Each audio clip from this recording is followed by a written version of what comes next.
Hey beautiful beaders, it's Gina from orchidandopal.com and welcome to my intro to cubic right angle weave, or CRAW as it's sometimes called, C-R-A-W. If you haven't already, I would recommend you start with the right angle weave tutorial. That is the two-dimensional version, and this is the more advanced three-dimensional version. As you can see, I have several examples here, a couple of them in finished pieces, and then these three examples of three different size beads. This is the example of the cubic right angle weave done with 4mm fire polish, and you can see what is achieved is basically a tube shape.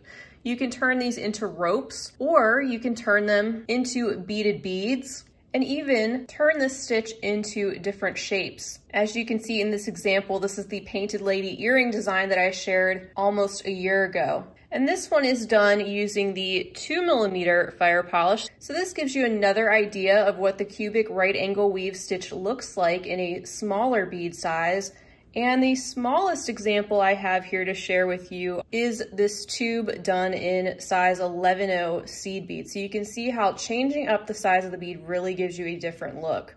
Now, as I mentioned before, this is a three-dimensional stitch. So instead of working in flat squares like we do in right angle weave, we're actually creating units of cubes. So I like to think of these as building blocks just stacked on top of each other.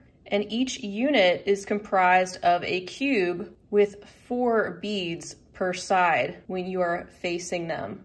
This right here is actually done in right angle weave as well. This is something I created using some Czech glass drop beads. So this is just another example of how much fun you can have with a cubic right angle weave stitch if you just think outside the box and use a different bead shape with this very standard bead weaving stitch. So now that you've seen what cubic right angle weave looks like, let's talk a little bit about the materials we'll be using today. I'm going to be using 2 different colors of 3mm fire polish beads because these fit together so well, especially when you're learning. The larger the bead and the more uniform the bead that you use when you're starting out, the easier it will be for you to see where it is you're going and to get the steps down. I'll also be using some 6-pound or 0.006 inch diameter Fireline today. That's my go-to beading thread, but you can use your beading thread of choice, and I'll also be using a size 10 beading needle. So I'm gonna leave the products down below the video that I recommend. I'll link to some of those, and I will also leave the link to the right angle weave tutorial so you can start with that if you haven't already. So I've threaded my beading needle, and I'm just using about 2 feet of thread today because we're just learning a technique. We're not actually going to complete a finished piece. And first I want to demonstrate how you get started. So you're actually going to start the exact same way as you would start a right angle weave or a two-dimensional 4-sided version of this stitch. So to do that, you want to pick up 4 beads. And I'll start out by making our first unit in this blue color, and then when we build on it, we will alternate colors so you can see where we're going from one unit to the next. So I'm going to pull down these 4 beads to the other end of my thread. I'm going to leave a little tail. And if you want to use a stop bead, feel free to do that. Just for this demonstration, I am going to go through the very first bead only, and you can see that pulls our 4 beads together. And then I'm gonna make a little half hitch knot right in that corner. So I'm just making a loop with my thread and then going through the loop and pulling that just to get us started. Now to reinforce these 4 beads a little bit, let's go through all 4 of them one more time. So we're just following our thread path and going through each of those beads one more time. And I wanna work away from my tail thread at first, just because it's a little bit easier. So we'll go through one more bead here on this side, and now we're ready to continue.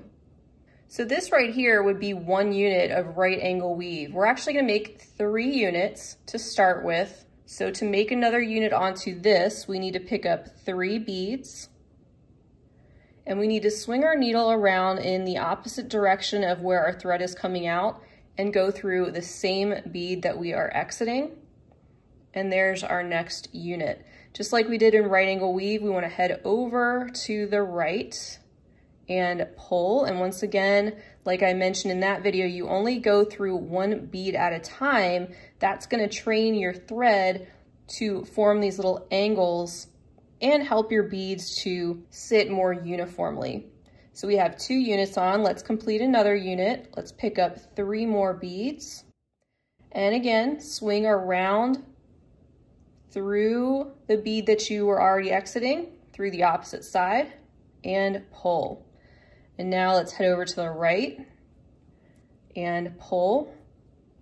It's a great idea to keep firm tension on right angle weave and cubic right angle weave and all the different variations of the stitch. So make sure you're pulling nice and tight by holding your work with your thumb and your forefinger while you pull on the thread.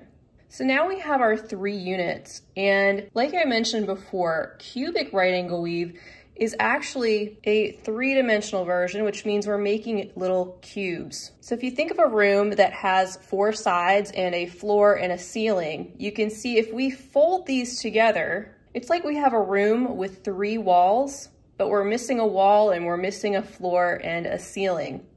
So with the ends folded together, you can see I'm coming down out of this fire polish right here.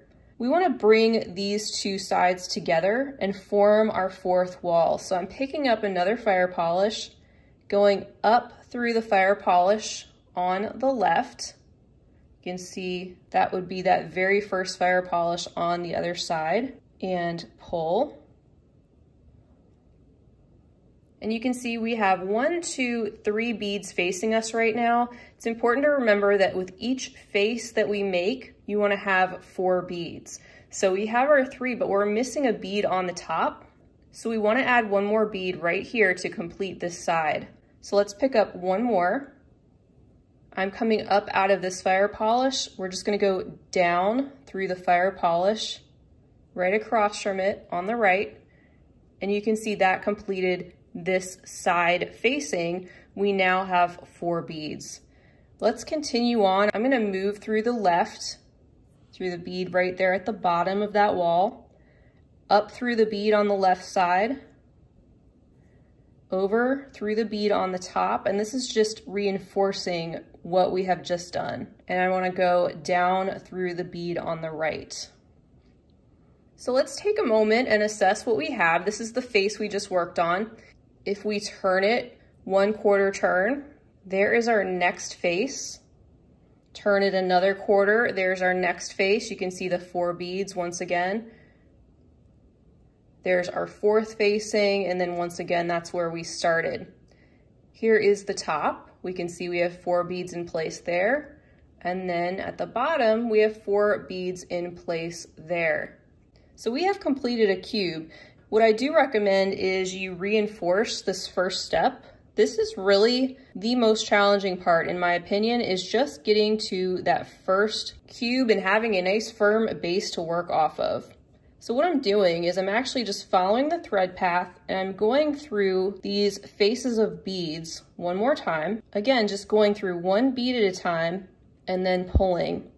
Then I'm going to flip this way. I'm coming up out of this bead. There's no right or wrong way to do the reinforcing, but the more you reinforce, the tighter your cubic right angle weave will be, and it will be easier for you to build on a stronger base if you just go through all of these faces 1 more time, just going around the 4 beads in a square, 1 bead at a time.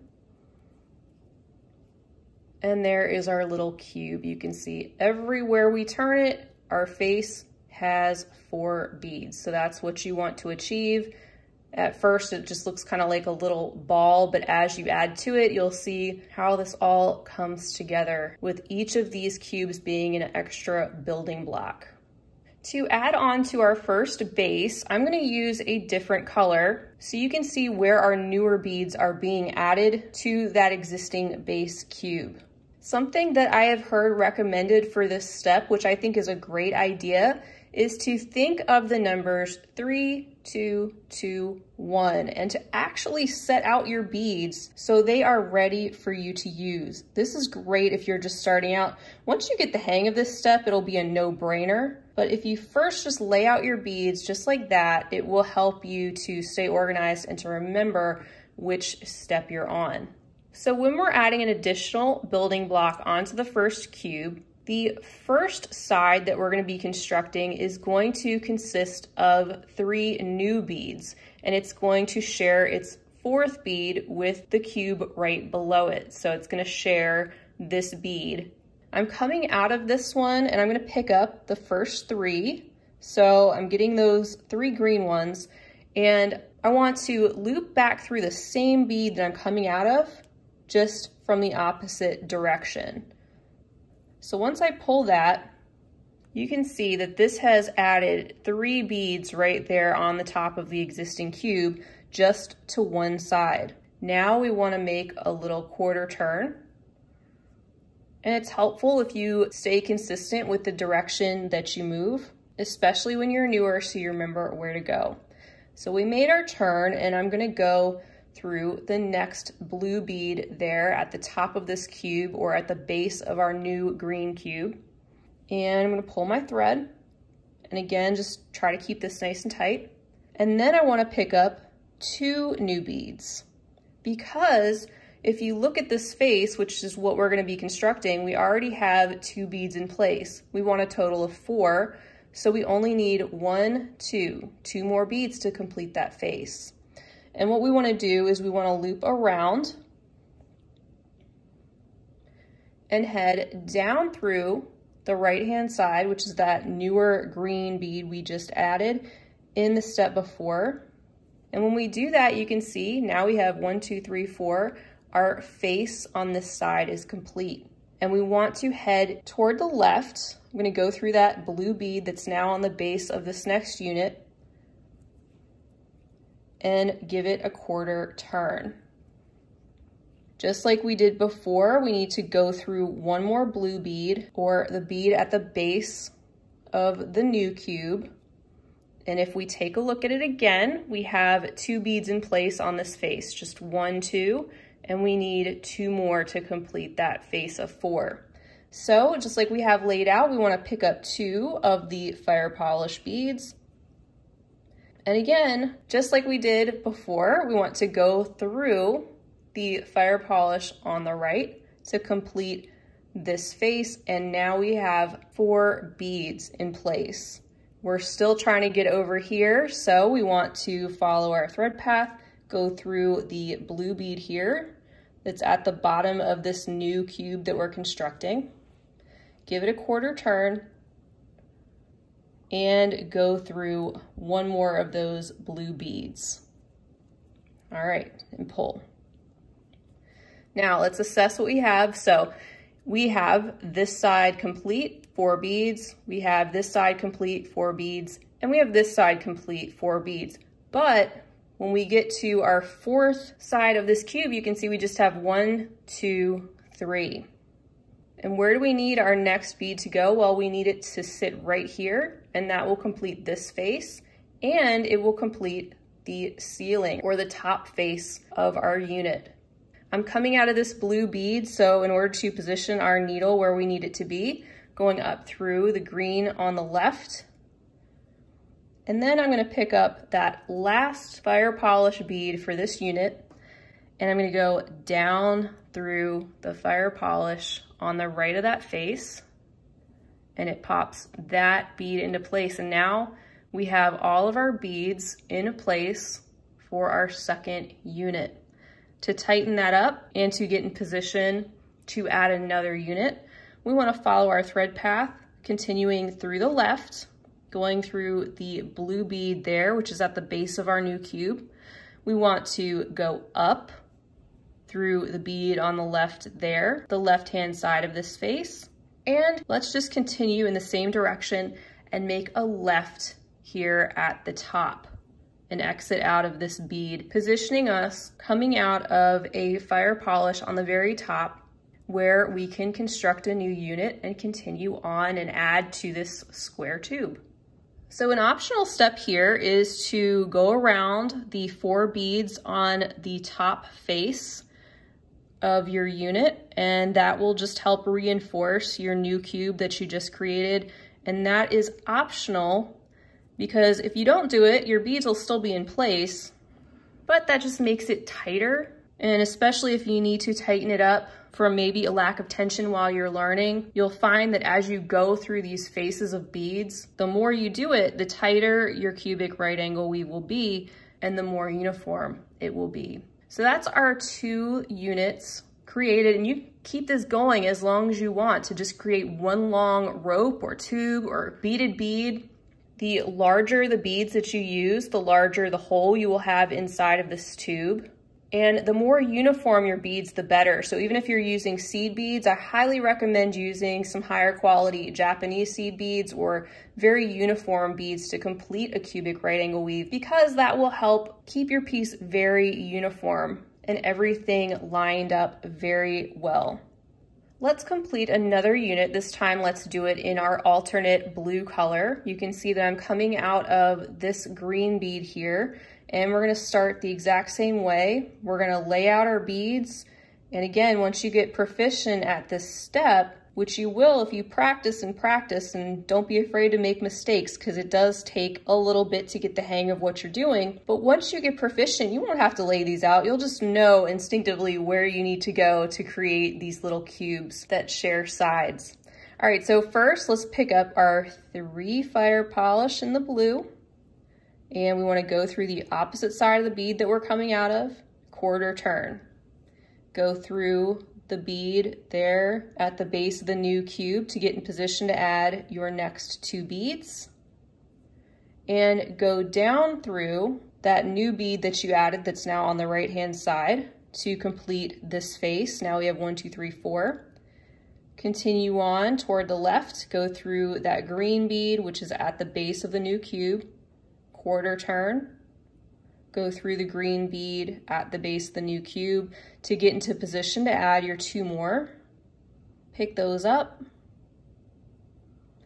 And then, just like you did before, go down through the blue bead that's on the right to complete that 3rd wall. Now you have 4 beads. And continue on by going left through the bead there on the base of the new cube and quarter turn and go through the next bead at the base of your cube on the final side. As you look at this face, you can see you have 1, 2, 3 beads. You need a 4th to complete the last 2 sides that are open, and it needs to go right in this spot here. So we need to go up through the blue bead that's on the left in order to position ourselves to add that final bead that we had sitting out. And then we'll go down through the blue bead on the right. And voila, it completed this wall here. We have 1, 2, 3, 4 beads when we look at this cube face. And when we look at the very top, we have 1, 2, 3, 4. Just like we did before, we want to head to the left through the base of the new cube, through the green bead. And we need to get up to the top because that is where we're going to add our next unit. So we're going to follow our thread path, going 1 bead at a time. And now we're coming out of this bead here, but we need to go through one of these top 4 beads to get into position. And let's just continue toward the left. You could either go left or you could go right, but we're just going to follow that same left direction that we've been doing. Go through there, and we're ready to add another unit. And once again, this is where you can go through all the beads at the top, those 4 one at a time, if you'd like to reinforce that top facing. But if you've had really tight tension, you may not need to do that. So that is an optional step. So that is 3 units completed. We're gonna do 1 more together before I set you loose. And this one I'll do a little bit faster so you can see the movements a little bit more fluid. I will go ahead and lay out the beads. 3, 2, 2, and 1.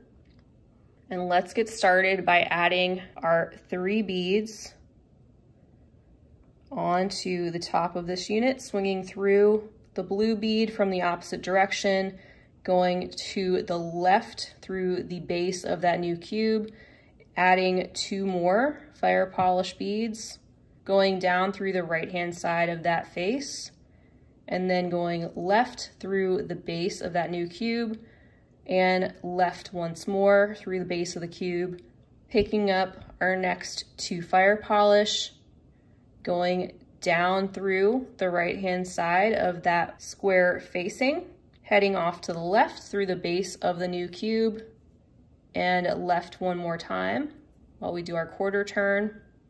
We're gonna go up through the left-hand side of the new cube, and we need one more bead right in that section, so let's pick that up and go down through the fire polish on the right of that face, toward the left-hand side, through that base fire polish, up through the bead on the left, and heading left again through the bead on the top, and then going through all 4 of these beads one more time, just to reinforce this top facing.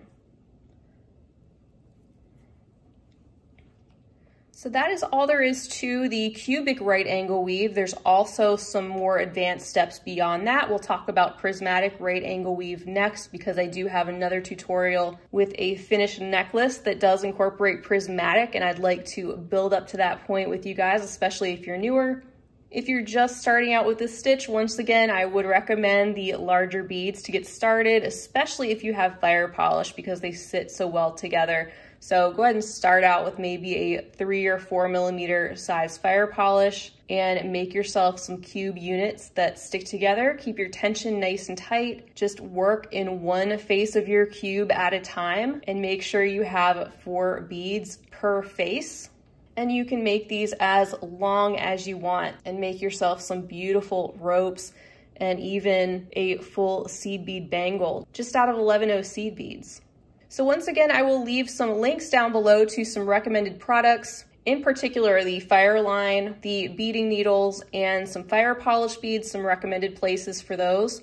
As I always say, part of learning is making mistakes, so please don't be afraid to make mistakes on this. Cubic right angle weave is a more advanced, but still basic bead weaving stitch. It's a great foundation for other designs, like I shared in the painted lady earrings, because you can then embellish these designs and even change the direction of the cubes, which is something I show you how to do in that video. But for now, just start small, and with some practice, persistence, and patience, I know you can get the hang of it. So that's all I have for you guys today on this intro to cubic right angle weave. I hope you will stick around for more tutorials like this, from these beginner techniques and onto more advanced bead weaving designs. Feel free to leave me a comment down below the video. I always appreciate having you and hearing what you have to say, and I really hope this tutorial was easy for you to follow. That is always my goal. So until next time, I hope you guys have a fabulous rest of your day, and as always, happy beading. If you enjoyed this video, don't forget to give it a big thumbs up. For more content like this, don't forget to subscribe and hit the bell to be notified of my latest videos. You can check out the information section below this video for links to all my social media handles, recommended products, and my shop and blog at orchidandopal.com. Thanks for watching.